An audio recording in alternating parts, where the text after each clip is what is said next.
참 기쁜 날입니다. 특별히 어제 다들 보셨죠? 우리나라 축구 대표팀이 포르투갈전에 승리함으로 16강에 진출했습니다. 저도 밤새 우리나라 대표팀 응원하면서 경기를 보았는데, 경기 후에 손흥민 선수의 인터뷰를 듣는 순간 우리 믿음도 저렇게 했구나 라고 느끼는 부분이 있었습니다. 그래서 오늘은 설교를 시작하면서 이 이야기부터 좀 말씀을 드리도록 하겠습니다. 먼저 우리나라가 포르투갈에 승리하게 한 황희찬 선수의 결승골 장면을 사진으로 한번 보죠. 손흥민 선수가 무려 70m를 폭풍 드리블 해와서 저 앞에 섰습니다. 그런데 지금 보시는 사진에서처럼 하얀색 옷을 입은 포르투갈 선수들이 무려 8명이 있어요. 손흥민 선수는 여기서 선택을 해야 돼요. 슛을 해야 될지. 그런데 슛을 하기에는 각도가 없어요. 너무 많은 사람들이 몰려 있어요. 도저히 슛을 하기에는 불가능한 상황입니다. 그런데 마침 왼쪽에 황희찬 선수가 달려오는 것이 보였다고 해요. 그래서 패스를 해야 되죠. 패스를 해야 되는데 앞에 세 사람이 떡 버티고 있잖아요. 그렇다고 오른쪽으로 찰 수도 없고, 그러면은 골이 나올 수가 없는 거죠. 황희찬 선수 최대한 가까이에 공을 붙여줘야 되는데 앞에 세 사람이 떡 버티고 있는데 어떻게 붙여요? 어떻게 패스를 해요? 저 상황에서. 그런데 놀랍게도 손흥민 선수는 1, 2, 3번 선수 가운데 한 사람의 다리 사이로, 소위 말하는 알까기라고 해서 축구 선수들한테는 굉장히 치욕이라고 합니다. 알까기를 시전을 해요. 다리 사이로 공을 패스를 합니다. 그러면은 여러분, 이 1번 선수, 2번 선수, 3번 선수 중에서 누구의 다리 사이로 패스를 했을까요? 3번이요? 정답을 한번 보시죠. 정답은 2번이에요. 가운데 있는 선수예요. 가운데 있는 선수 지금 다리 사이로, 지금 저 좁은 길로 패스를 하고 있는 거예요. 저 좁은 다리 사이로요. 저건 사실 기적과 같은 패스라고 그래요. 저 패스는. 그래서 오른쪽에 황희찬 선수의 손이 보여요. 맨 끝에. 황희찬 선수가 저 길로 달려와가지고 저 볼을 받아서 골을 넣었다는 겁니다. 그런데 인터뷰에서 제가 감동을 받았던 것이, 손흥민 선수는 그 순간 황희찬 선수에게 패스할 수 있는 길이 보였다고 그래요. 딱 하나의 길이 보였다고 그럽니다. 2번 선수의 다리 사이, 딱 하나의 길이 보였다고 그래요. 그래서 그 길로 패스를 했는데 그것이 골로 연결돼서 우리나라를 들끓게 한 거예요. 전 국민을 승리의 도취에 빠지게 한 겁니다. 그런데 여러분, 이 길을 보여주게 한 것이 뭔지 아세요? 사진을 한번 보시죠. 손흥민 선수가 차고 있었던 마스크예요. 사실 이 마스크를 쓰고서 축구 경기를 하는 것은 굉장히 어렵다고 해요. 마스크 걸리적거리잖아요. 뛸 때마다 덜렁덜렁거리고, 땀이 차면 흘러내리고, 시야에 방해가 되고, 널리 보이지도 않아요. 방해가 되니까 저쪽에 오는 선수 보이지도 않습니다. 시야가 가려요. 답답합니다. 선수와 공을 놓치기 일쑤고, 방향 감각도 없어지고, 모든 것이 불편해요. 그래서 제대로 실력 발휘를 못합니다. 그래서 손흥민 선수는 제대로 실력 발휘를 사실 못했어요. 그래서 네티즌들은 손흥민 선수에게 심각한 악플을 달았다고 합니다. 그런데 놀랍게도 손흥민 선수는요, 인터뷰에서 마스크 사이로 길이 보였다. 마스크 사이로 길이 보였다. 평상시에는 마스크가 불편하고 답답하고 감각을 없어지게 해서 경기력에 방해가 되는 존재였는데, 그 결정적인 순간에 그 마스크가 하나의 길만을 보여주는, 하나의 길만을 또렷하게 보여주는 존재가 됐다는 거예요. 마스크 사이로 그 길만이 보였다. 평상시에는 이 마스크로 인해서 시야가 안 보여요. 아무것도 안 보여요. 다른 데도 잘 안 보여요. 그러니까 감각이 없어요. 그런데 결정적인 순간에 이 마스크가 하나의 길만을 또렷하게 보여주었다는 거죠. 그래서 그 비좁은 길로 패스를 했던 것이고 황희찬 선수가 골을 넣음으로 우리나라를 16강으로 이끈 거죠. 저는 이 인터뷰를 보면서 우리 삶에 다가오고 있는 고난이 마치 이 마스크와 같다는 생각을 했습니다. 우리는 우리 삶의 역경과 고난과 괴로움을 그저 성가신 것으로만 여기고 속히 이 마스크를 벗을 날만을 기다리는데, 놀랍게도 그 고난이 우리에게 한 가지 살 길만을 또렷이 보여줄 때가 있다는 거예요. 내가 나아가야 할 그 길, 내가 살 수 있는 그 길만을 똑바로 보여주는 역할을 이 마스크가 한다는 거예요. 이 고난이 한다는 겁니다.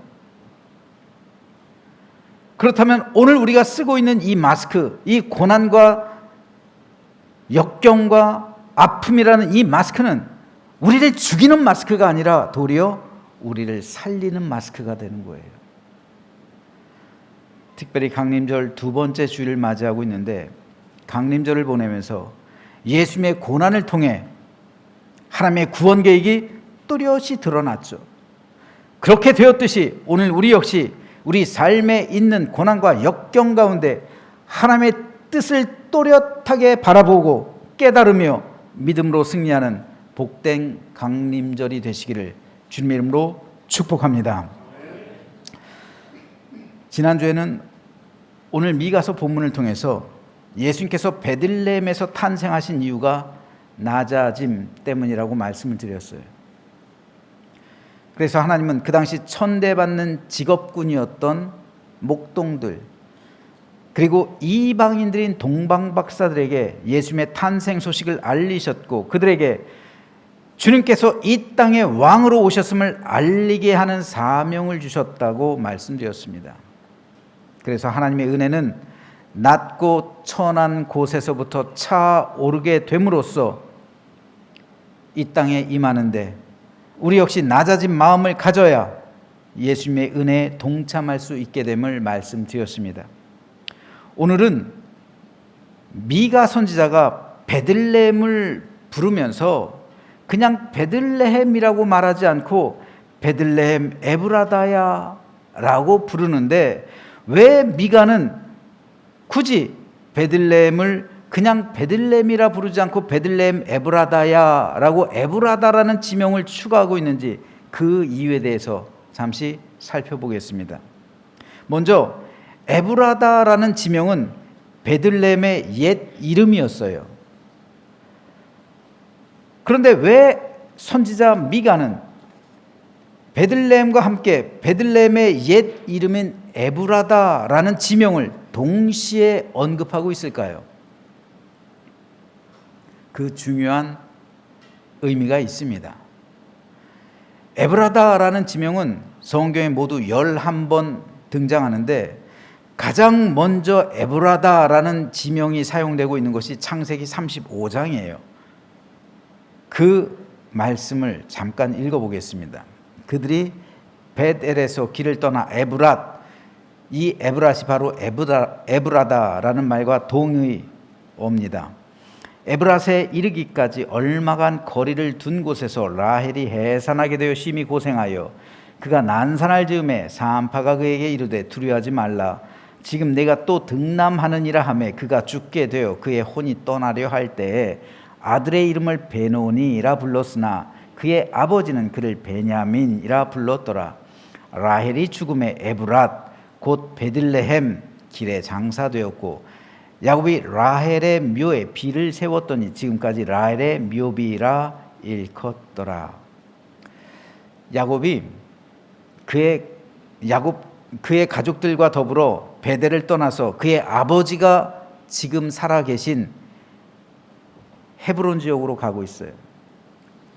드디어 아버지를 만나러 가는 거예요. 아버지 이삭을 만나러 베델을 떠나서 이제 야곱의 온 가족이 가고 있는 거예요. 그런데 그때 마침 라헬이 임신 중이었어요. 라헬이 아시다시피 얼마나 자녀 문제로 인해 목말라 했던 사람입니까? 겨우 노년에 요셉을 얻었어요. 그리고 그 후 다시 자식을 가진 것이었습니다. 그러니 그 자녀에 대한 모정이 얼마나 깊었겠어요. 그런데 노산이에요. 그리고 험한 길을 가다 보니 힘이 들어요. 그래서 도중에 아이를 낳게 됐는데 그만 산고로 인해 죽게 된 거예요. 그것도 그렇게도 원했던 아들이었어요. 그러나 어미젖 한번 물려보지 못하고 아이와 이별하게 된 겁니다. 그러니 라헬이 죽으면서 그 아이가 얼마나 불쌍했겠어요. 또 그 자신 얼마나 한스러웠겠습니까? 얼마나 원망스러우며 얼마나 슬펐을까요? 그래서 라헬은 죽으면서 그 아이의 이름을 베노니라고 지었어요. 베노니라는 말은 히브리어로 나의 불행의 자식, 나의 슬픔의 자식이라는 뜻이에요.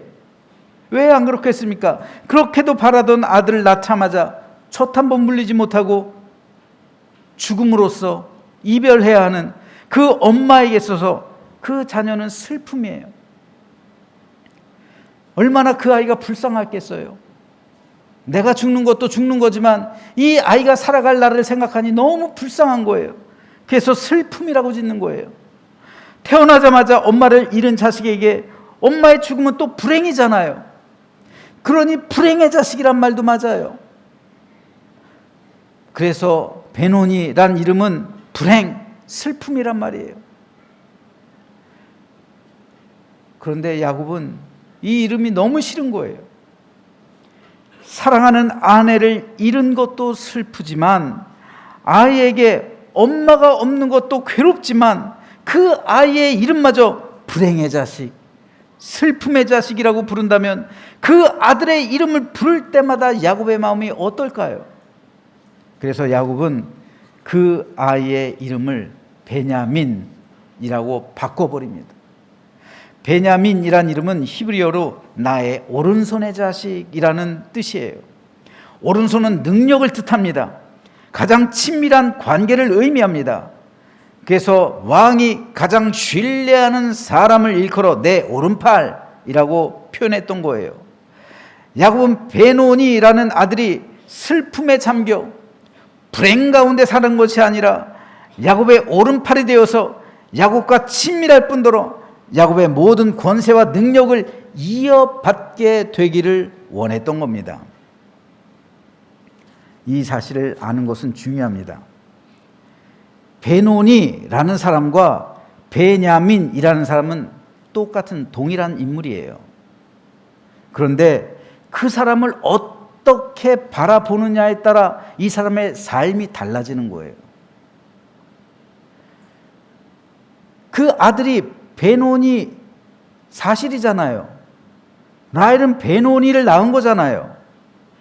그런데 그 사람을 베노니로 바라보며 부른다면 그 사람은 일평생 동안 슬픔 가운데 살아야 돼요. 어미를 잃은 불행 가운데 살아야 돼요.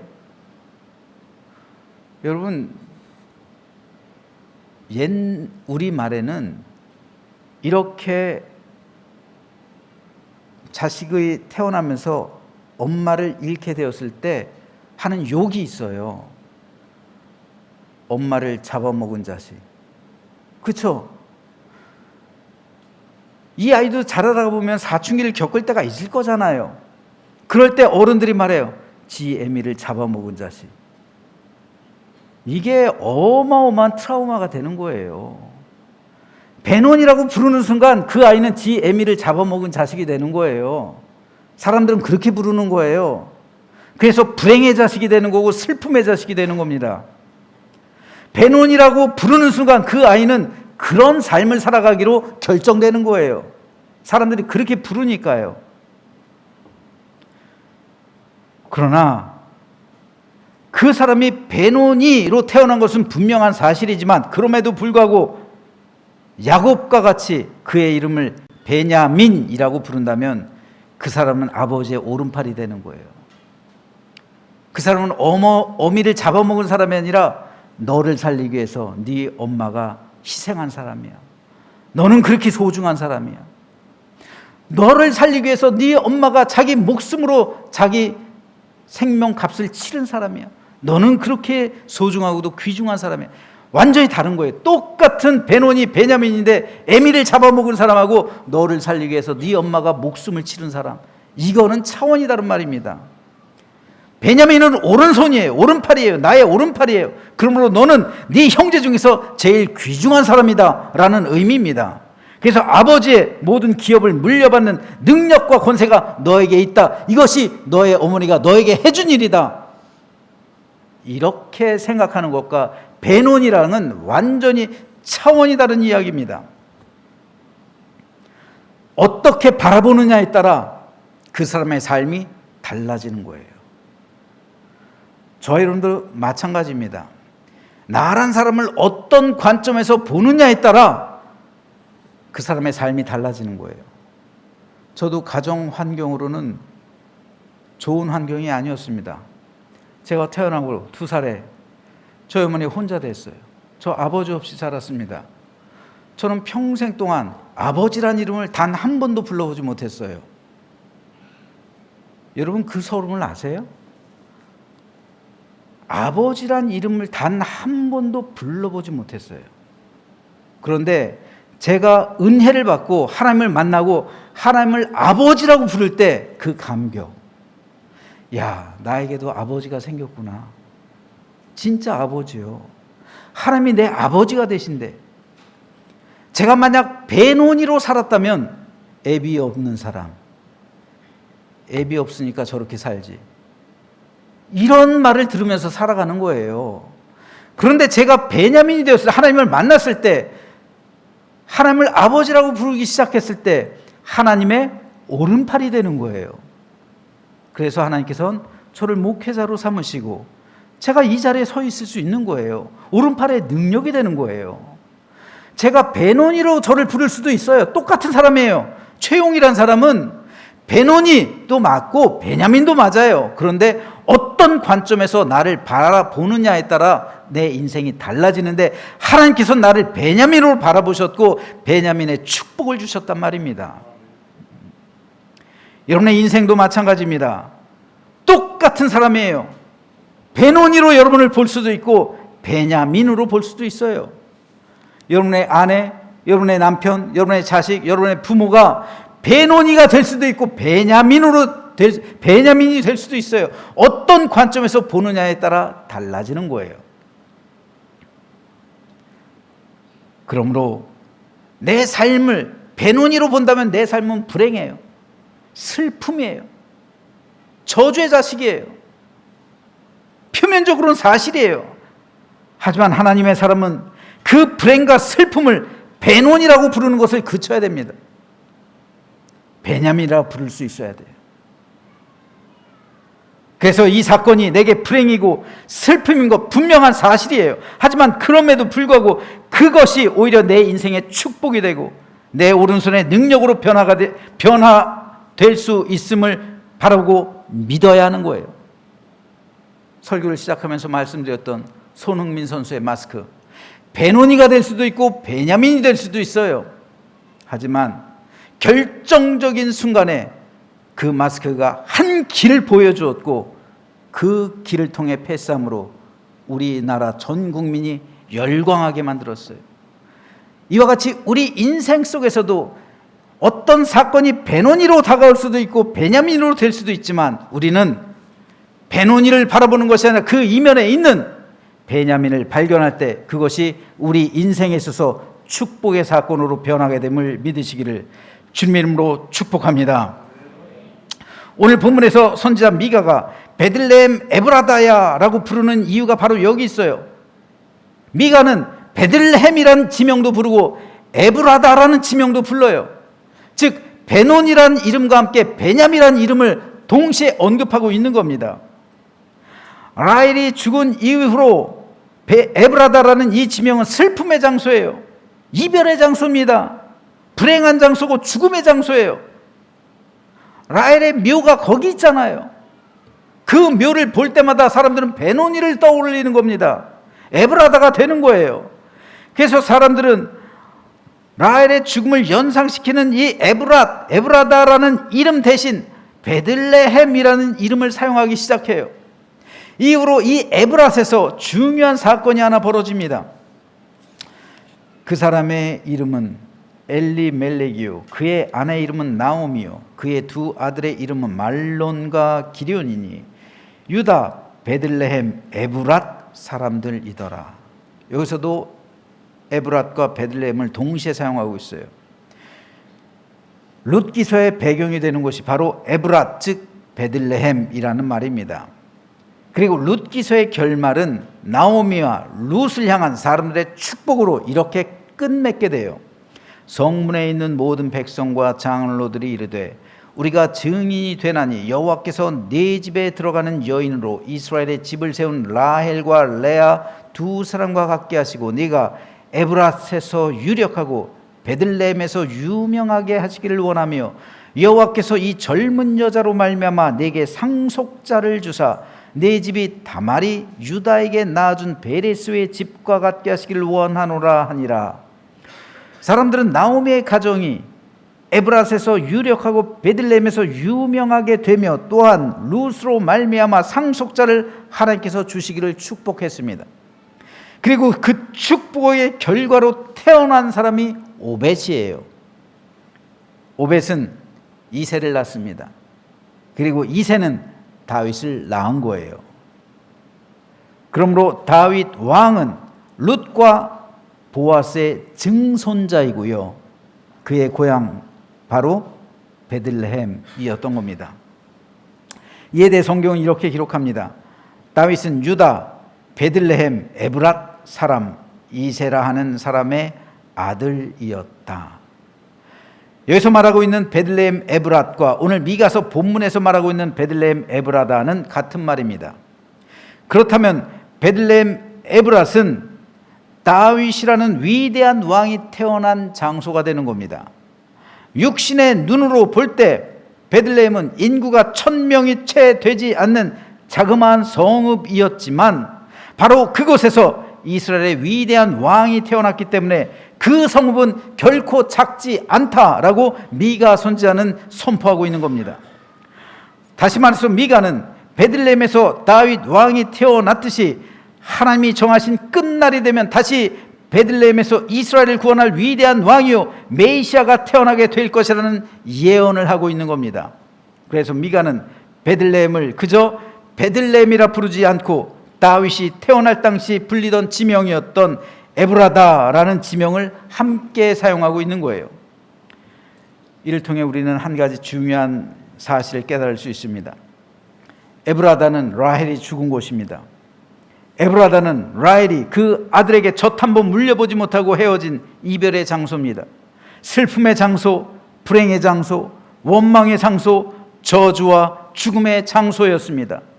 하지만 그런 에브라다에서 다윗 왕이 태어납니다. 그리고 후에 세상의 구주가 되시는 우리 주 예수 그리스도께서 탄생하신 것입니다. 죽음의 장소에 예수님이 탄생하심으로 그 장소가 죽음이 생명으로 변하게 됩니다.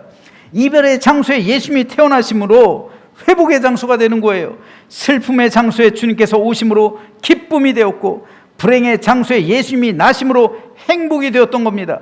원망의 장소에 그리스도께서 오심으로 감사가 되었고, 저주의 장소에 하나님이 임하심으로 축복이 되었으며, 죽음의 장소에 주님이 성육신하심으로 생명과 구원의 장소가 되었던 것이고, 고통의 땅이 축복의 땅이 되고 구원의 땅으로 변했던 겁니다. 이것이 바로 복음입니다. 베노니와 베냐민은 똑같은 사람이었습니다. 에브라다와 베들레헴 역시 똑같은 지명입니다.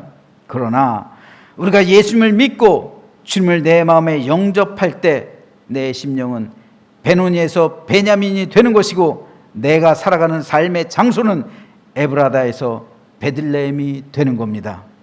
내가 예수 그리스도의 십자가를 의지해서 구원함을 받게 된다면 내 마음은 더 이상 사망의 지배를 받는 것이 아니라 생명이 넘치게 되는 것이고, 내 심령은 더 이상 슬픔과 불행과 원망과 저주에 지배받는 것이 아니라 우리 심령 깊숙한 곳에서 흘러넘치는 기쁨과 행복과 감사와 축복으로 가득하게 되는 겁니다. 우리 가운데 혹 어둡고 무거운 마음으로 이 자리에 나오신 분이 있습니까? 라일이 그 자식 베노니와 슬픈 이별을 하듯 어둡고 괴롭고 아프고 지치고 힘든 마음으로 이 자리에 나오시진 않았습니까? 라일이 느꼈던 것 같은 그런 분노와 원망, 슬픔과 불행, 절망과 좌절 가운데 이 자리에 있으신 분이 있지는 않습니까? 그렇다면 에브랏과 같은 그 심령에 예수님께서 찾아오셔서 에브라다가 베들레헴으로 변하게 되기를 소망합니다. 베노니라는 이름에 주님께서 찾아오심으로 베노니가 베냐민이 되는 믿음의 역사가 있게 되기를 소망합니다. 예수님께서 내 심령 가운데 임하시고 찾아오시면 베노니가 변해서 베냐민이 되고 에브라시 변해서 베들레헴으로 불려지게 될 줄로 믿습니다. 그래서 저와 여러분들의 삶과 가정 역시 베노니가 변해서 베냐민으로, 에브라다가 변해서 베들레헴이 되어서 주의 크신 위로와 은총을 받으며 기쁨과 생명과 축복과 샬롬의 은혜가 가득한 삶을 살아가는 거룩하고 복된 강림절 기간 되시기를 주님의 이름으로 간절히 축원합니다.